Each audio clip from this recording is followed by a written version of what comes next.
বা ইসলামের দীর্ঘ এই 1300 বছরের শাসন আমলে খ্রিস্টান, ইহুদি, মুশরিক, সাম্রাজ্যবাদীরা বা ইসলামের বিরোধী শক্তিরা ইসলামের সাথে লড়াইয়ে, ইসলামের বিরোধিতায়, ইসলামের সাথে সমর যুদ্ধে যে শিক্ষা গ্রহণ করেছিল, যে শিক্ষা তারা নিয়েছিল, সেই মহান শিক্ষাগুলোর একটি শিক্ষা ছিল যে মুসলমানদেরকে কোনোদিন অস্ত্র দিয়ে পরাজিত করা সম্ভব নয়।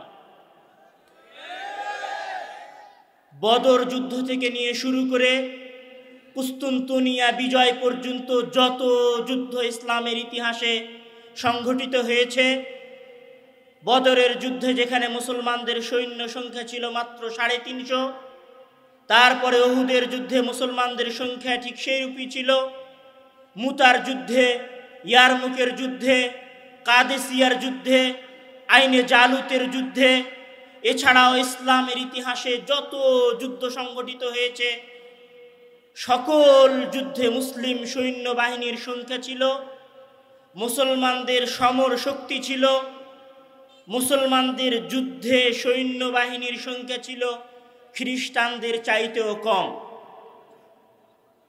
কিন্তু সকল যুদ্ধেই মুসলমানেরা বিজয় লাভ করেছে।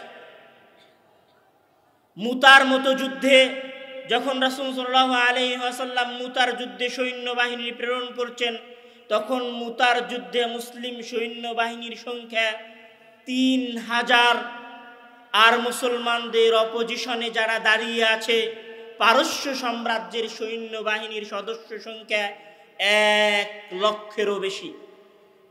কোথায় 3000 সৈন্যবাহিনী আর কোথায় 1 লক্ষের বিশাল সৈন্যবাহিনী।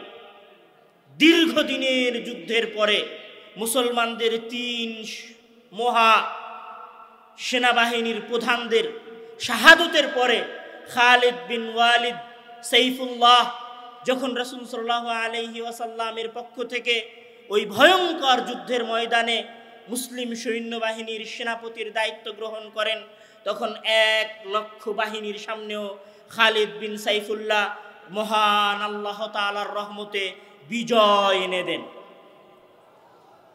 সেই বিজয়ের মূল কারণ কিন্তু সংখ্যা ছিল না, সেই বিজয়ের মূল কারণ ছিল ঈমানি শক্তি এবং ইসলামী কৃষ্টি কালচার। মুতার যুদ্ধের পরে যখন ইয়ারমুকের যুদ্ধে মুসলমানেরা খ্রিস্টানদের সামনাসামনি মুখামুখি হয়েছে, তখন মুসলমানদের সৈন্য সংখ্যা 24,000 থেকে 40,000 পর্যন্ত, আর খ্রিস্টান সেনাবাহিনীর সৈন্য সংখ্যা 1,40,000 থেকে নিয়ে শুরু করে 3.5 লক্ষ বা 4 লক্ষ পর্যন্ত। 7 দিন ব্যাপী দীর্ঘ যুদ্ধের পরে মুসলমানেরা মুতার যুদ্ধে জয় লাভ করে, ইয়ারমুকের যুদ্ধে জয় লাভ করে। আপনি কি মনে করেন ইয়ারমুকের যুদ্ধে মুসলমানেরা জয় লাভ করেছিল নিজেদের সৈন্যবাহিনীর শক্তি এবং সামর্থ্যের কারণে? তাদের জয় লাভ করার মূল কারণ ছিল ঈমানি শক্তি এবং ইসলামী সংস্কৃতিতে বিশ্বাস করা। এছাড়াও পৃথিবীর বুকে যত যুদ্ধ মুসলমানেরা করেছে সকল যুদ্ধেই সাধারণত মুসলিম সেনাবাহিনী জয় লাভ করেছে। তখন ইহুদি খ্রিস্টানেরা এটা শিক্ষা নিয়েছে যে মুসলমানদেরকে যদি পরাজিত করতে হয় তাহলে সামনাসামনি সমর যুদ্ধে মুসলমানদের পরাজিত করা যাবে না। মুসলমানদের পরাজিত করতে হলে 2 জায়গায় হাত দিতে হবে, তার মধ্যে সবচেয়ে গুরুত্বপূর্ণ জায়গা হচ্ছে মুসলমানদের ঐক্যকে বিনষ্ট করে দিতে হবে। এবং মুসলমানদের ঐক্যকে বিনষ্ট করতে গিয়ে ইহুদি খ্রিস্টানেরা দীর্ঘ 1000 বছরে যে চক্রান্ত চালিয়েছে সেটি হচ্ছে যুগে যুগে ইসলামী খিলাফতকে, ইসলামী শাসন ব্যবস্থাকে ধ্বংস করে দেওয়া এবং প্রশ্নের সম্মুখীন করা এবং জনগণের সামনে প্রশ্নবিদ্ধ করে দেওয়া। এই জন্য যখন উমাইয়ারা দীর্ঘ সময় উমাইয়ারা যখন দীর্ঘ সময় মুসলমানদেরকে শাসন করেছে, তখন এক শ্রেণীর মানুষ উমাইয়াদের মধ্যে ফাটল ধরানোর চেষ্টা করেছে এবং উমাইয়া শাসন আমলকে বিলুপ্ত করে দিয়েছে। উমাইয়া শাসন আমল যখন বিলুপ্ত হয়ে গেছে, তখন আল্লাহর রহমতে এখানে আর একটা গোত্র এসেছে, তারা হচ্ছে আব্বাসীয় গোত্র। দীর্ঘ শত শত বছর যাবত, প্রায় 650 বছর যাবত আব্বাসীয়রা মুসলিম বিশ্বে দাপুটের সাথে, অহংকারের সাথে, নিজেদের শক্তি এবং ক্ষমতার সাথে পুরো বিশ্ব শাসন করেছে এবং ইহুদি খ্রিস্টানদের সকল বাদশাকে নিজেদের দরবারে মাথা নত করিয়েছে। কিন্তু এই দীর্ঘ সময়েও যখন মুসলমানেরা নিজেদের শাসন ব্যবস্থা কায়েম করে চলেছে, ঠিক সেই সময়ে মুসলমানদের শাসন ব্যবস্থাকে ইহুদি খ্রিস্টানেরা নতুনভাবে চক্রান্ত করে, প্রশ্নের সম্মুখীন করে আব্বাসীয় খেলাফতকে বিলুপ্ত ঘোষণা করেছে। যখন আব্বাসীয় খেলাফত বিলুপ্ত হয়েছে, তখন উসমানীয় খেলাফতের আবির্ভাব হয়েছে। দীর্ঘ উসমানীয় খেলাফত পৃথিবীর বুকে 1000 বছর যাবৎ শাসন করেছে। কিন্তু সমস্যা দেখা গেছে এক জায়গায়, সেটা হচ্ছে যখন তারা উমাইয়া খেলাফতকে প্রশ্নবিদ্ধ করেছে, যখন তারা আব্বাসীয় খেলাফতকে প্রশ্নবিদ্ধ করেছে, যখন তারা উসমানীয় খেলাফতকে প্রশ্নবিদ্ধ করেছে, তাদের শক্তি সামর্থ্যকে কমানোর চেষ্টা করেছে এবং খলিফাদের ভাই, চাচা, ভাতিজাদের মধ্যে দ্বন্দ্ব লাগানোর চেষ্টা করেছে, তখন দেখা গেছে হয় কোনো সেনাবাহিনী দামেস্ক থেকে তৈরি হয়েছে সালাউদ্দিন আইয়ুবীর নেতৃত্বে, খলিফা আছেন বাগদাদে, কিন্তু সালাউদ্দিন আইয়ুবী দামেস্ক থেকে বের হয়ে যুদ্ধ করেছেন হালাবে, যুদ্ধ করেছেন ফিলিস্তিনে, যুদ্ধ করেছেন সিরিয়ায়, যুদ্ধ করেছেন শামে এবং মুসলমানদের হারিয়ে যাওয়া ইজ্জতকে ফিরিয়ে আনার চেষ্টা করেছেন। যখন খলিফারা দুর্বল হয়ে গেছে, তখন দেখা যাচ্ছে কেউ গজন অঞ্চল থেকে, আফগানিস্তানের গজনভি অঞ্চল থেকে মোহাম্মদ গজনভির মতো বা মাহমুদ গজনভির মতো বিশাল সেনাপতি তৈরি হয়েছে, যে পুরো ভারতবর্ষে 18 বার হামলা করে, 17 বার হামলা করেছে এবং কোনোবারই পরাজিত ছাড়াই 17 বারের 17 বারই বিজয় লাভ করে নিজের অঞ্চল আফগানিস্তানে ফিরে গেছে। যখন মুসলমানদের মধ্যে খ্রিস্টানেরা, ইহুদি খ্রিস্টানেরা, মুশরিকেরা চক্রান্ত করে মুসলিম শাসন ব্যবস্থাকে দুর্বল করার চেষ্টা করেছে, মুসলমানদের শাসন ব্যবস্থা যখন দুর্বল হয়ে গেছে, তখন দেখা গেছে বাইবার্স নামে কোনো সেনাপতি মিশর থেকে তৈরি হয়েছে এবং তাতারিদের ভয়ঙ্কর সেনাবাহিনী নবম লুইকে কচুকাটা করে কেটে 300 কিলোমিটার আইনে জালুতের ভয়ঙ্কর যুদ্ধে তাতারিদের মতো ভয়ঙ্কর সেনাবাহিনীকে, যাদের ক্ষেত্রে কথা প্রমাণিত হয়েছিল যে তাতারিরা কোনোদিন পরাজয় লাভ করবে না, তাতারিরা কোনোদিন পরাজয়ের মুখ দেখবে না, এই রকম ভয়ঙ্কর সেনাবাহিনীকে বাইবার্স আইনে জালুতের যুদ্ধে এমনভাবে কচুকাটা করেছিল যে আইনে জালুতের যুদ্ধে তাদেরকে পরাজিত করেছে তো করেছেই, 300 কিলোমিটার যাবত হালাকু খান আর চেঙ্গিস খানের তাতারিদের বাহিনীদেরকে তিনি তাড়িয়ে নিয়ে গেছেন 300 কিলোমিটার যাবত, এবং তাদের হাতে গোনা গুটি কয়েক সেনাবাহিনী ছাড়া পুরো তাতারিদের সেনাবাহিনীকে বাইবার্স কচুকাটা করে কেটে ফেলে দিয়েছে। এই দীর্ঘ ইতিহাস ইহুদি খ্রিস্টানদের যেটা শিক্ষা দিয়েছে যে আমরা যদি মুসলমানদের খেলাফতকে দুর্বল করে দেই, তাতেও আমাদের সুবিধা হয়নি। মুসলমানদের মধ্য থেকে অঞ্চল ভিত্তিক কোনো নেতা তৈরি হয়েছে যারা আমাদেরকে যুদ্ধের ময়দানে কচুকাটা করে কেটেছে। তখন তারা ভেবেছে মুসলমানদের সাথে যুদ্ধ করলে সমরাস্ত্র বা সামরিক যুদ্ধ করা যাবে না, মুসলমানদের সাথে যুদ্ধ করতে হলে ব্রেন, মনস্তাত্ত্বিক, আল গাজউল ফিকরি, বুদ্ধিবৃত্তিক লড়াই করতে হবে। বুদ্ধিবৃত্তিক লড়াই মানে প্রথমত ইসলামী খেলাফতকে বিলুপ্ত ঘোষণা করতে হবে, দ্বিতীয়ত এমনভাবে মুসলমানদের মধ্যে অপসংস্কৃতির প্রচলন ঘটাতে হবে যে এমনভাবে মুসলমানদের আকীদা নষ্ট করতে হবে, এমনভাবে মুসলমানদের আখলাক এবং চরিত্র নষ্ট করতে হবে, এমনভাবে মুসলমানদের মধ্যে ইসলামী চরিত্রের বিনাশ ঘটাতে হবে যে ইসলামী পরিবারগুলোতে আর কোনোদিন সালাউদ্দিন আইয়ুবীর মতো কোনো সেনাপতি জন্মগ্রহণ করবে না। এমনভাবে মুসলমানদের চারিত্রিক পদস্খলন ঘটাতে হবে যে মুসলিম পরিবারগুলোতে মুহাম্মদ বিন কাসিম আর জন্ম নেবে না। এমনভাবে মুসলিম মেয়েদের চারিত্রকে হনন করতে হবে যে নুরুদ্দিন জঙ্গির স্ত্রীর মতো আর কোনো স্ত্রী পৃথিবীর বুকে জন্মগ্রহণ করবে না।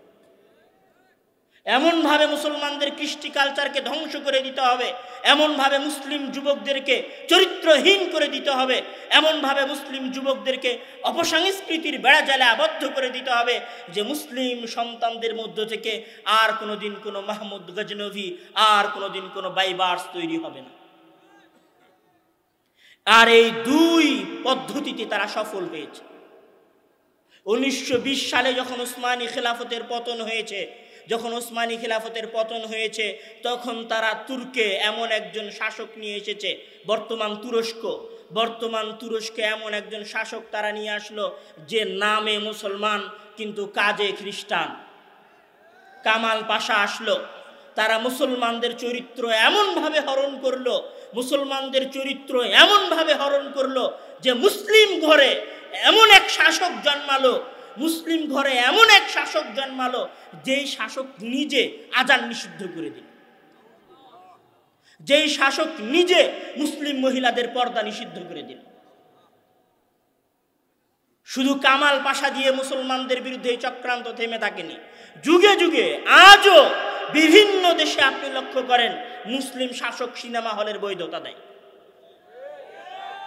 মুসলিম শাসক মদের বৈধতা দেয়, মুসলিম শাসক জুয়া খেলার বৈধতা দেয়, মুসলিম শাসক নারীদের বেপর্দা হয়ে ঘোরার বৈধতা দেয়, নারীদের খেলাধুলার বৈধতা দেয়, নারীরা অলিম্পিক গেমস খেলবে পর্দা করে নাকি প্যান্ট পরে এবং গেঞ্জি পরে নাকি নারীরা অলিম্পিক গেমস খেলবে, সেই বৈধতা সরকারেরা দেয়।